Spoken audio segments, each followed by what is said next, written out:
Alright guys, it's the Appliance Guru coming at you once again with another video. In this video, I'm going to show you how to fix the ice maker problem with the Samsung French door refrigerators, where the ice box ices up and it drips water out of your dispenser. No ice comes out. This ice box ends up being stuck. You can't pull it out, and you don't have ice. Right, there's 11 revisions on this. I do like Samsung. I believe in Samsung through and through, but I don't think that the revisions are really solving a lot of the problems. So after almost working on 5,000 of these in about 5 years of just kind of tinkering with them every time I see them, I kind of figured out the best way to fix this problem. The issue is that you're getting warm air from your fresh food section. When I say warm air, the fresh food section is between 37 and 40 degrees. Your ice box has to stay below 5 degrees. So what happens is the ambient air in the fresh food section sneaks into the ice box through these little cracks here. And then it starts to create condensation underneath the ice maker, and it starts to freeze over. Once that condensation freezes up, it just builds to the point where it freezes everything up. You can't pull the ice box out and you don't get ice. Okay, first thing you want to do is unplug your refrigerator, leave it thawing out for a day or two if you can. If you cannot wait, buy a steamer, start steaming out from down underneath here, and then just kind of keep hitting it with steam until it thaws out and you're able to pull out the ice bucket. Don't force the ice bucket out. It has to come out smoothly. If you force the ice bucket, you probably will break it and you're gonna have to buy a new one. Very expensive. The stuff you're gonna need is gonna be a Phillips screwdriver, a flathead, or a clip remover, a rag, and some aluminum insulation tape. Okay, let's get right into it. You're gonna wanna remove this screw here that releases the cap for the wires. Push this forward with your finger like this, and it's gonna release the cap. You see those two clips? Holds on to the it holds down to the cavity. You're gonna remove this first wire harness. Remove the second wire harness by pushing in on these clips. It's kind of hard, but you're gonna have to push in on the clips and pull down. You see the clips here. You see the clips here. All right. The next thing you're gonna want to do is remove your second Phillips. Remove your second Phillips, and then you're gonna want to grab your clip remover tool. You're gonna want to put it right in here, and you're gonna want to release it. Once you release that, you're gonna sneak in here very carefully. If you can, grab a flathead, grab a plastic shim. Don't use a metal one like I am. Grab a plastic shim and very carefully drop down this Freon line. Remember, if you break that Freon line, this fridge is pretty much toast. All the Freon's gonna escape. It's gonna be a pain in the neck to have somebody come out, solder this Freon line, and refill your system, clean the system. Don't break the Freon line. Next step you're gonna want to do is sneak in here and bring this clip down and then pull the ice maker forward. I'm gonna have to put my phone down for that because I can't do it while I'm holding it. Bring the clip down, pull the ice maker forward. Okay, there it is. These are the clips it kind of holds on to it with. You might struggle a little bit, just kind of work it, wiggle it, keeping in mind that you're gonna be careful with this Freon line. The next thing you're gonna want to do is, you see that clip down here, you're gonna want to lift that and then pull the auger motor forward by the blade. You can do it with one hand in one movement. It's kind of tight in there. So with your thumb, slide your thumb underneath it like this, and then with these two fingers, grab on the blade of the auger and pull it forward. It's not that hard, guys. If you're struggling to pull the auger motor forward, then that means it's still iced up and you have to wait a little bit longer or hit it with a steamer. Don't force it. A lot of the times the ice builds up right in here and up here, and that is the fan part of the ice of the auger motor. Thaw it out. It takes a while to come out.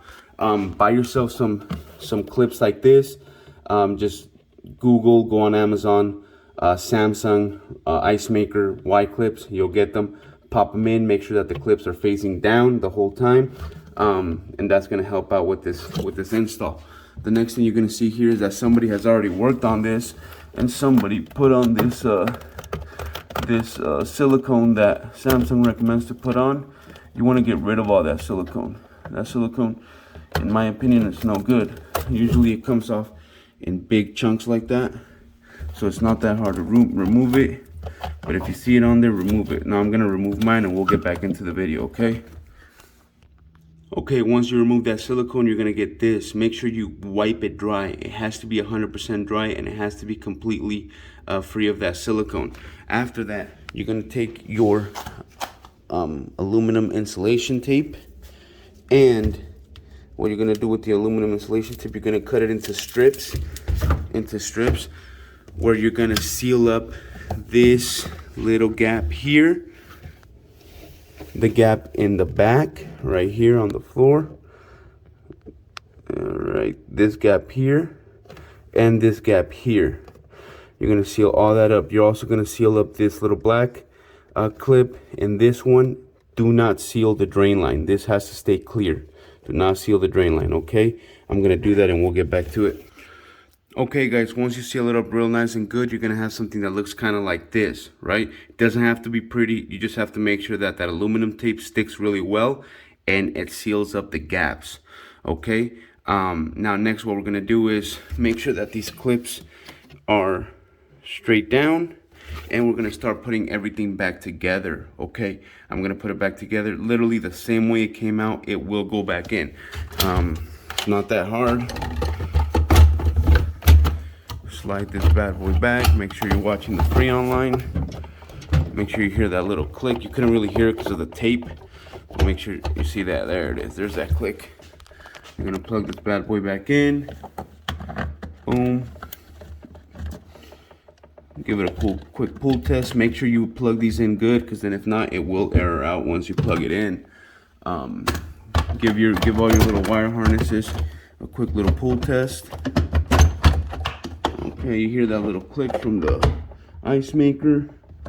That means it's nice and good. All right, pop this in.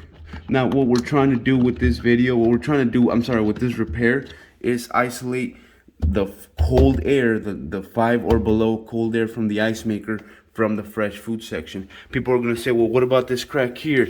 Well, what about this? Oh, well, this crack got covered. What about this crack here? Those all have foam, right? There's foam in between. These are not that important. The more important cracks are down there and across the back and back there where they put silicone on these things.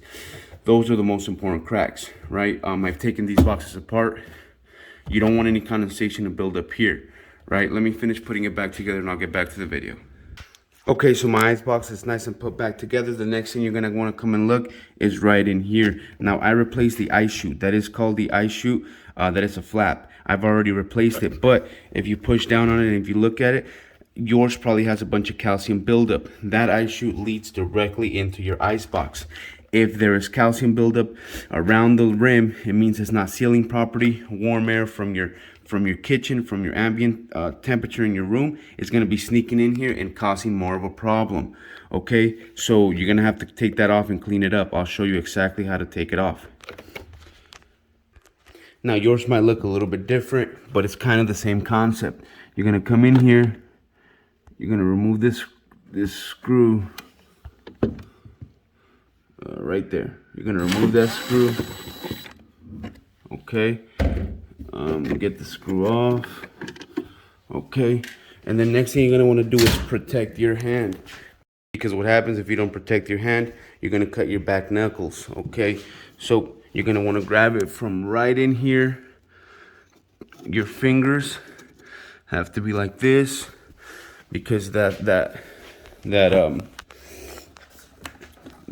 hose that dispenses water is gonna stay in there.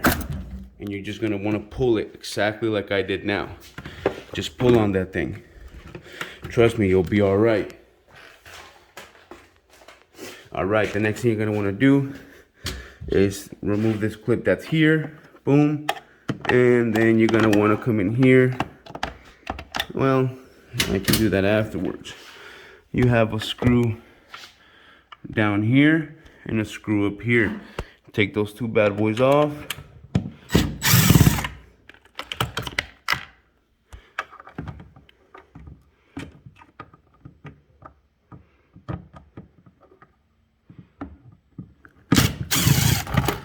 Boom. Second screw is off. You might drop your freaking... Once that slides down, you're gonna disconnect. You're gonna disconnect here. Okay. You're gonna take your chute. Mine is already clean, but you're gonna want to clean this piece completely. And then you're gonna want to take your rag and clean in here. Make sure all the calcium buildup is make sure all the calcium buildup is nice and cleaned off. Okay, I'm gonna finish cleaning it and I'll get back to the video. Okay, now that everything is nice and clean, you know, get that calcium buildup as best as you can. The most important parts are right here, okay? Make sure you get it nice and good. If you need to use a flathead screwdriver, use it. You might scratch it a little bit, that's okay. Just get the calcium off of there. This is gonna go back in exactly the way it came out. You're gonna take your connector, pop the connector back in. You're gonna slide your tubing into place, and you're gonna slide that little clip right there right into place. Slide that right up in there. Okay, you're gonna put your screws back on. Put your screws back on, and then I'll show you how to put the dispenser back in. You're gonna take the dispenser. You're gonna plug that bad boy back in. You're gonna slide these little two clips right up on in there, like that, and then you're gonna push back. Boom, back in place. Did it with one hand. I think you can do it, no problem. So, oh yeah, and then you're gonna have to put the screw back on. That one's not that big of a deal. So this issue is gonna solve the problem with water dripping out of your dispenser. This fix is gonna solve the problem with water dripping out of your dispenser and your ice maker icing up. It's a pretty quick fix. You're gonna see the aluminum tip in there when you pull out the ice bucket. I don't think most of you will care. If your ice bucket is cracked, that's another thing, good thing I remembered. Check underneath your ice bucket. Check that whole line there, check on the sides of the ice bucket. A lot of times it's cracked. If your ice bucket is cracked, order a new ice bucket and replace it, or else you're gonna have that problem again. Anytime any bit of air starts getting into this box that is not 5 degrees or below, it's gonna create condensation and it's gonna start freezing up. Okay, if you break anything, replace it. Take your time doing it. Make sure it's nice and insulated. Maybe every 6 months, every year, you might have to pull this dispenser off again and clean everything in here, because when people select cubed ice and crushed ice and back and forth, what ends up happening is the crushed ice sometimes stays stuck here, and then it thaws out, and then the water gets on your little flap, and then it creates that calcium. People that live in areas that have a lot of hard water, and you're gonna have a lot of problems with this. So make sure that you get it nice and clean, and every couple of months you keep checking it and making sure that it's clean and the calcium is not building up. If you have any questions, write them down in the comment section. Like, comment, subscribe. I take time out of my day to make these videos for you guys. I see these things every day, just to help you guys out, because I know even a lot of technicians that have been doing this for a really long time, they were even lost and dead in the water when it came to this issue. So I want to make sure that, you know, these things get fixed, because these are pretty good fridges. Besides the ice maker problem, I really love the sealed system and all the other little features of these fridges, and people just want to kind of discard them and throw them out. But a simple fix can keep your fridge running good for hopefully another couple of years. Don't forget, like, comment, subscribe.